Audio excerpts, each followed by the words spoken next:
विश्व की दो उभरती हुई शक्तियां भारत और चीन कई बार आमने सामने से नजर आते हैं। एक बार फिर भारतीय चीन सीमा विवाद सामने आया, जिसमें चीन के सैनिक जबरन भारतीय सीमा में अतिक्रमण करने की कोशिश करते नजर आए, जिसका भारतीय सैनिकों ने मुंहतोड़ जवाब दिया।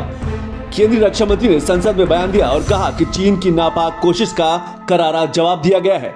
हमारी सेनाएं भौमिक अखंडता की सुरक्षा के लिए प्रतिबद्ध हैं।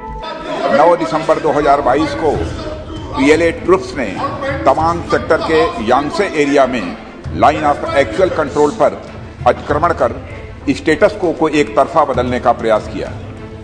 चाइना के इस प्रयास का हमारी सेना ने दृढ़ता के साथ सामना किया है अध्यक्ष महोदय, और इस फेस ऑफ में हाथापाई भी हुई है।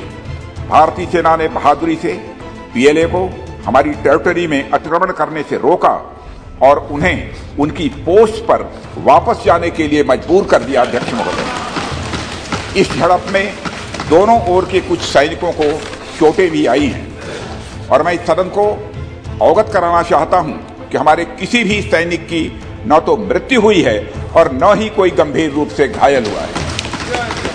इंडियन मिलिट्री कमांडर्स के टाइमली इंटरवेंशन के कारण पीएलए सोल्जर्स अपनी लोकेशंस पर वापस चले गए अध्यक्ष महोदय, और इस घटना के पश्चात एरिया के लोकल कमांडर ने 11 दिसंबर 2022 को अपने चाइनीज काउंटर पार्ट के साथ स्थापित व्यवस्था के तहत एक फ्लैग मीटिंग की और इस घटना पर चर्चा की। चीनी पक्ष को इस तरह के एक्शन के लिए मना किया गया और सीमा पर शांति बनाए रखने के लिए कहा गया। इस मुद्दे को चीनी पक्ष के साथ कूटनीतिक स्तर पर भी उठाया गया है। अध्यक्ष महोदय, मैं इस सदन को आश्वस्त करना चाहता हूं कि हमारी सेनाएं हमारी भौमिक अखंडता को सुरक्षित रखने के लिए पूरी तरह से प्रतिबद्ध हैं और इसके खिलाफ किसी भी प्रयास को रोकने के लिए सदैव तत्पर है हमारी भारत की सेना। और मुझे विश्वास है कि यह सदन हमारी सेनाओं की वीरता और साहस को एक स्वर से समर्थन देगा।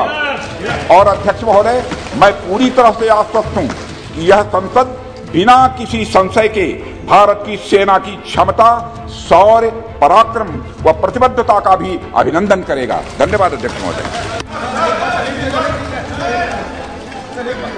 भारत और चीन के बीच लंबी सीमा रेखा है। सांस्कृतिक और आर्थिक संबंध दो देशों में काफी पुराने रहे हैं। इन संबंधों को प्रधानमंत्री मोदी के पड़ोसी पहले की नीति से और मजबूती मिली। इसी मजबूती के साथ ही व्यापार के क्षेत्र में कई संभावनाएं भी उभरी। लेकिन सीमा विवाद को लेकर अक्सर चीन अपने अतिक्रमणकारी नीति को दर्शाता रहता है। 9 दिसंबर की सर्द रात में जब सब सो रहे थे तो भारतीय सैनिक चीनी सैनिकों को मुंहतोड़ जवाब दे रहे थे। तवांग के यांगसे सेक्टर में एक बार फिर भारतीय सैनिकों की वीरता, शौर्य, साहस देखने को मिला। केंद्रीय गृह मंत्री अमित शाह ने साफ कहा कि देश की 1 इंच जमीन पर भी कब्जा नहीं होने देंगे।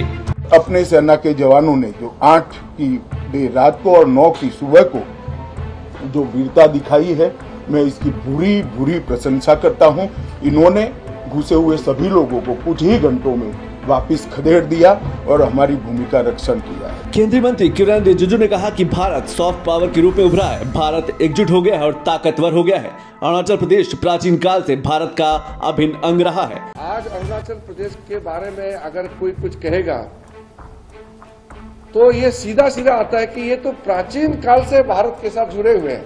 जो हमारा सॉफ्ट पावर, हमारा कल्चरल, हमारा हेरिटेज का जो रिवाइवल हुआ है, इस संदर्भ में मैं कहना चाहता हूं कि यह अद्भुत महसूस होने का चीज है कि 8 साल के कार्यकाल में जिस प्रकार से भारत देश अपना शक्ति प्रदर्शन कर रहे हैं, मैं तो ये कह सकता हूं कि आज सॉफ्ट पावर के मामले में दुनिया में नंबर 1 के रूप में उभर के आया है। इससे पहले 2017 में डोकलाम और 2020 में गलवान घाटी में दोनों सैनिक आमने सामने थे और चीन को घुटने टेकने पड़े थे।